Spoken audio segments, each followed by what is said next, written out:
निवडणुकीचा प्रचार आता शेवटच्या टप्प्याला येऊन पोहोचलेला आहे आणि गेले काही दिवस प्रचाराच्या तोफा ज्या राज्यभरामध्ये धडधडत होत्या त्याचप्रमाणे आपल्याकडेही 194 महाड विधानसभा क्षेत्रामध्ये अतिशय उत्कंठावर्धक अशा स्थितीमध्ये आज प्रचार येऊन पोहोचलेला आहे। निश्चितपणे स्नेहलदीदी जगताप यांनी त्यांची उमेदवारी जाहीर झाल्यानंतर मतदारसंघातील प्रत्येक गावात, प्रत्येक वाडीत, प्रत्येक मतदारापर्यंत पोहोचण्याचा प्रयत्न केला आणि त्याच्यात त्या यशस्वी झालेल्या आहेत। आज मतदारसंघामध्ये परिवर्तनाची लाट असून जनतेने स्नेहल जगताप यांची निवडणूक हातात घेतलेली आहे। येत्या 20 तारखेला होणाऱ्या मतदानामध्ये जास्तीत जास्त प्रमाणामध्ये महाड, पोलादपूर, माणगावची जनता मतदानासाठी बाहेर पडेल आणि स्नेहल जगताप यांना आमदार करण्यासाठी म्हणून मतदान करेल असा विश्वास आम्हा सर्व कार्यकर्त्यांना या निमित्ताने आहे।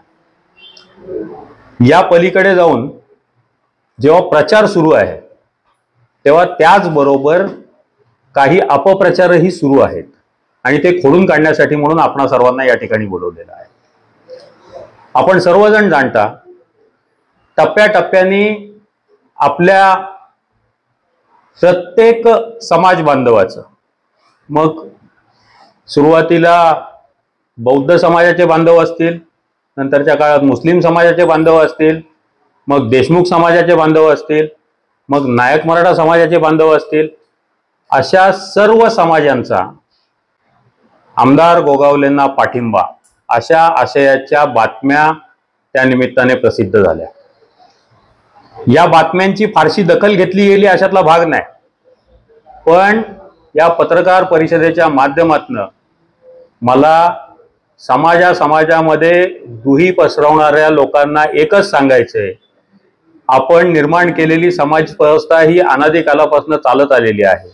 आजपर्यंत सर्व समाज हे एकोप्याने नांदत आहेत।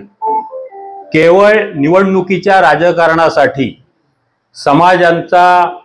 समाजांच्या नावाचा वापर करत मला पाठिंबा हे म्हणणारे तुमचेच कार्यकर्ते या ठिकाणी आपल्या पोस्टमध्ये दिसतात। 4 कार्यकर्त्यांना बसवून तुम्ही सांगाल पूर्ण समाजाचा मला पाठिंबा आहे असं होत नसतं। महाड पोलादपूरची जनता सुज्ञ आहे। ही समाज व्यवस्था सुदृढ राहावी यासाठी आम्ही या सगळ्या गोष्टीवरती उत्तर देणं टाळलं। आम्हाला प्रत्येक समाज बांधव, या परिसरामध्ये राहणाऱ्या सगळ्या जाती धर्माचे लोक हे आमचे सहकारी आहेत, ते आमचे जीवाभावाचे मित्र आहेत, जीवाभावाचे सहकारी आहेत। ही भावना आमच्या मनामध्ये आहे। येत्या निवडणुकीच्या माध्यमातून 1 दिवसाचं राजकारण होईल, पण या समाजामध्ये दुही पाडून त्याच्यामध्ये ही समाज व्यवस्था ढासळवण्याचं काम आम्ही मंडळी कधीही करणार नाही। हे पाप गोगावले साहेब तुम्ही करू नका। जे चाललंय ते चालू द्या, एवढाच इशारा या निमित्ताने देण्यासाठी ही पत्रकार परिषद आयोजित केलेली आहे। उद्याच्या निवडणुकीत स्नेहल जगताप आमदार होणारच आहेत, ही जनतेने निवडणूक हातात घेतलेली आहे।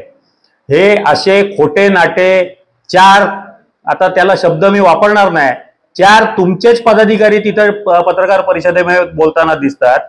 मग ते विविध समाजाचे होते, मग क्षत्रिय राव समाज असेल, नायक मराठा समाज असेल, किंवा बौद्ध समाज असेल, किंवा मुस्लिम समाज असेल, या प्रत्येक वेळेला जेव्हा पाठिंबा हा शब्द तुम्ही त्या समाजाच्या बाबतीत वापरलात तेव्हा बोलणारे कार्यकर्ते हे तुमच्या पक्षाचे पदाधिकारी होते, हे जनतेच्या लक्षात आलेलं आहे।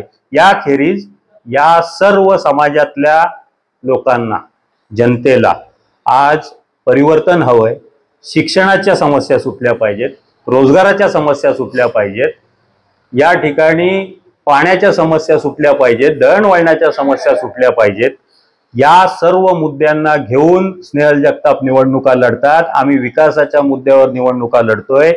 36,000 कोटीचे कागद दाखवून, आश्वासनं देऊन तुम्ही 15 वर्षानंतर सुद्धा पुढे काय करू हेच सांगताय, मागे काय केलं हे सांगण्यासाठी तुमच्याकडे एकही विधायक काम नाही। ही खऱ्या अर्थाने या मतदारसंघाची शोकांतिका आहे। मी जाहीर सभांमध्येही बोललो आणि या पत्रकार परिषदेच्या माध्यमातून सुद्धा आव्हान राहील, आमदार साहेब, 1 कॉलेज बांधलेलं दाखवायचं, 1 शाळा बांधलेली दाखवायची, एक धरण बांधलेलं दाखवायचं, नवीन आरोग्य व्यवस्थेमध्ये एखादं हॉस्पिटल बांधलेलं दाखवायचं. यापैकी काहीही तुम्ही करू शकला नाहीत. जे आधीच्या सरकारने सुरू केलेले रस्ते होते, मग तो नाते भागातला नातेखिंड ते रायगड किल्ल्यापर्यंत जाणारा रस्ता असेल, आपल्या परिसरातनं माप्रळपासनं ते वरण घाटापर्यंत जाणारा रस्ता असेल, हे रस्ते 4-4, 5-5 वर्ष झाली तरी अपूर्णावस्थेत आहेत. उद्धव साहेबांच्या सरकारने दिलेली कामं सुद्धा तुम्ही अजून पूर्ण करू शकलेला नाहीत. जी कामं ग्रामपंचायत सदस्यापासून सरपंचांनी केली पाहिजेत, त्या कामांचे तुम्ही आज दावे ठोकत आमदारकीची निवडणूक लढताय. ही खऱ्या अर्थाने शोकांतिका आहे. येणाऱ्या काळामध्ये जनता मतपेटीतनं तुम्हाला उत्तर देणारच आहे. पण आमची विनंती राहील, यासाठी समाज व्यवस्थेचा गैरवापर करू नका. जय हिंद, जय महाराष्ट्र. तुम्ही पाहत आहात विस्टा न्यूज मराठी.